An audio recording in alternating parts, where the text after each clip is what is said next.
అక్రమ మైనింగ్ కేసులో మాజీ మంత్రి కాకాని గోవర్ధన్ రెడ్డిని అరెస్టు చేసి వెంకటగిరి కోర్టుకు తీసుకొచ్చిన విషయం తెలిసిందే. ఇది తెలుసుకున్న ఆయన అభిమాని సర్వేపల్లి నియోజకవర్గం మనుబోలు మండలానికి చెందిన వైసీపీ నేత దాసరి భాస్కర్ గౌడ్ తన కాలుకి దెబ్బ తగిలింది. కాలుకి గాయమైన లెక్క చేయకుండా కోర్టు వద్దకి వచ్చి కాకానిపై ఉన్న అభిమానాన్ని ఆయన చాటుకున్నారు.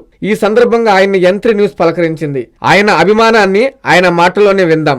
ఆయన వెంట మనుబోలు మండల వైసీపీ నేతలు ఉప్పల శంకర్ గౌడ్, వజ్రమ్మ, దువ్వూరు సుధాకర్ రెడ్డి, రమేష్ తదితరులు ఉన్నారు. ఈ రాష్ట్రంలో ఈ కూటమి ప్రభుత్వం ఏర్పడిన తరువాత నిష్కలంకకుడు, అలుపెరుగని పోరాట యోధుడు, ఎప్పుడు జనంతో మమేకమైనటువంటి ఒక ప్రేమ హృదయం కలిగినటువంటి మాజీ మంత్రి పెద్దలు గౌరవనీయులు శ్రీ కాకాని గోవర్ధన్ రెడ్డి గారి మీద అసలు సంబంధం లేనటువంటి ఒక అక్రమార్జనమైన కేసులో ఆయన ఇరికించడం జరిగింది. న్యాయపరంగా బెయిల్ వస్తుందనుకున్నా కూడా ఆ బెయిల్కు కూడా ఎన్నో అడ్డంకులు కల్పించడం జరిగింది. తరువాత తీరా ఇవాళ ఆయన్ని అరెస్ట్ చేస్తున్నాము. దాంతో అందరం కూడా ఇవాళ అందరం జనమంతా కూడా బయలుదేరి రావడం జరిగింది. కనీసం ఆయన్ని చూడాలన్నటువంటి తాపత్రయం తప్ప ఇంకా వేరే ఉద్దేశమేం కాదు. ఏది ఏమైనా చాలా దుర్మార్గమైనటువంటి ప్రభుత్వం ఈ ప్రభుత్వం. ఒక్క నెల్లూరు జిల్లాలోనే కాదు, ఈ రాష్ట్రం అంతా కూడా ఈ కూటమి ప్రభుత్వం వచ్చిన తర్వాత చిన్న సామాన్య కార్యకర్తగా నుంచి పెద్ద నాయకుల దాకా అక్రమమైన కేసులు పెట్టడం, రకరకాలుగా హింసించడం జరుగుతూ ఉంది. ఇటువంటి దారుణమైనటువంటి ప్రభుత్వాలు తొందరగా కూలిపోతాయి. ఎక్కడ కూడా ఇవి మనేయడానికి కాదు. ప్రజలకు చెప్పింది వేరు, చేసేది వేరు.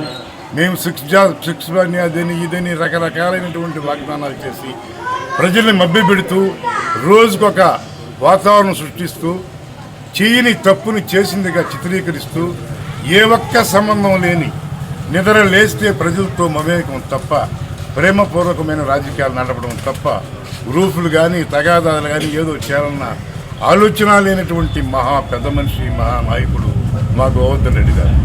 ఇవాళ అటువంటి మనిషి మీదనే ఈ జిల్లాలో ఒక ప్రముఖమైన వ్యక్తి మీద వైఎస్ఆర్ కాంగ్రెస్ పార్టీని బలోపేతం చేసేటువంటి వ్యక్తి కాకాని గోవర్ధన్ రెడ్డి ఉమ్మడి రాష్ట్రానికి అధ్యక్షుడిగా అయింది మొదలు ఈ సంవత్సరం పాటు ఈ తెలుగుదేశం కూటమి దుర్మార్గ పరిపాలనపై ఆయన చేసినటువంటి పోరాటానికి చిహ్నంగా ఈరోజు ఆయన్ని ఇన్ని అక్రమ కేసులు పెట్టి ఆయన ఇరికించాలని చూస్తూ ఉన్నారు.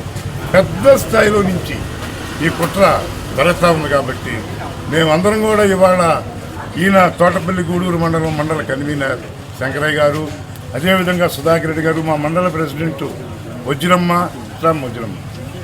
గారు, అదేవిధంగా అబ్బాయి అందరూ రమేష్ అందరూ వచ్చున్నారు. మేమందరం కూడా సంఘీభావం జరిపేదానికి వచ్చాం. ఏది ఏమైనా ఈ కూటమి ప్రభుత్వం దుర్మార్గం అతి తొందరలో పతనమయ్యేదానికి ప్రభుత్వానికి రాసిపెట్టి ఉన్నాయి. ఎంత గౌరవం అంటే కనీసం ఏ సంబంధం లేని వ్యక్తుల మీద కేసులు పెట్టడం అనేది మాత్రం చాలా దారుణమైనదని చెప్తాం.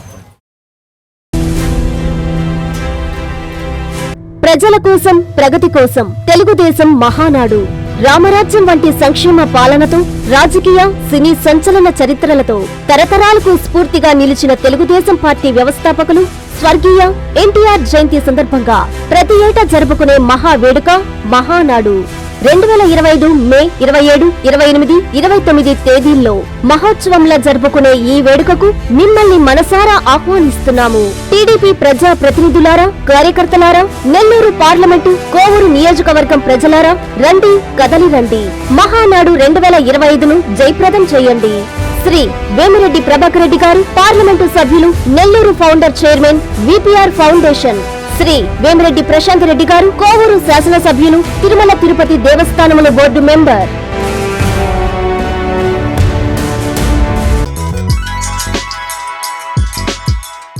Hi Nilor, please subscribe to N3 TV.